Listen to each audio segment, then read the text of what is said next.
From your Chapter 14 folder, open the file Chapter 1408 Cable Tray. From your project browser, ensure that you have the view open Floor Plan Containment Systems Level 1. Scrolling into the central part of the building, we can see that a cable tray route has already been laid out. Selecting the cable tray and examining its properties, we can see several things. From the options bar, its width and height and offset from the working level. From the ribbon, its justification. And from the properties palette, the type of cable tray with some more details on its justification and its reference level, offset, project phasing, etc. The one big thing that you won't find in here is a system, as cable trays and conduits for that matter aren't systemized components. When we create them in plan from the cable tray tool and start drawing them, there's no connection between cable tray or conduit and the associated electrical equipment. So this is expressly a modelling tool only. We can still schedule the items, but there's no way of connecting them to any of the electrical circuits.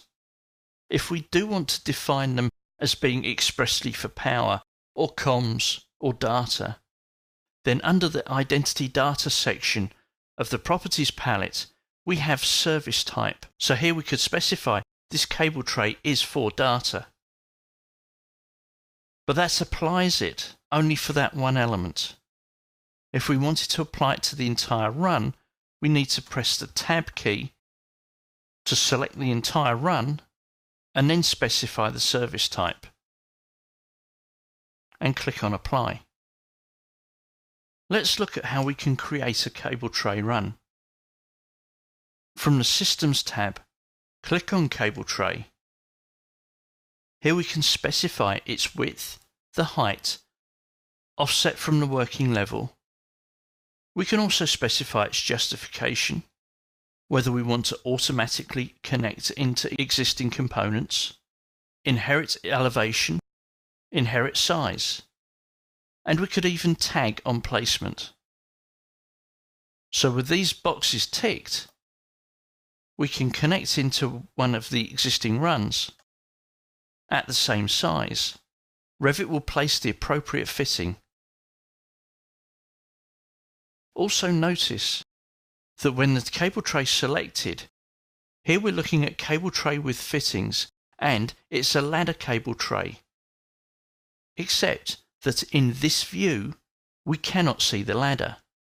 This is because the ladder is only visible at fine level of detail, which we can't change in this particular view, as the view has a view template assigned. So do we want to see the cable tray permanently at fine level of detail, or only temporarily? There's two options. We can use the temporary view properties to change the level of detail, but this is a non-printing process. If we go to print the view, it will print this at medium level of detail. If we want to make this permanent, click on the view template. Here we can edit the visibility graphic overrides for the model, and for cable trays and cable tray fittings, we can change those to fine level of detail without having the rest of the model shown at fine level of detail. This is going to make the change to 4 views. In exactly the same way as we can with ducts and pipes, we can select one of the cable tray fittings and change, say, the bend to a T.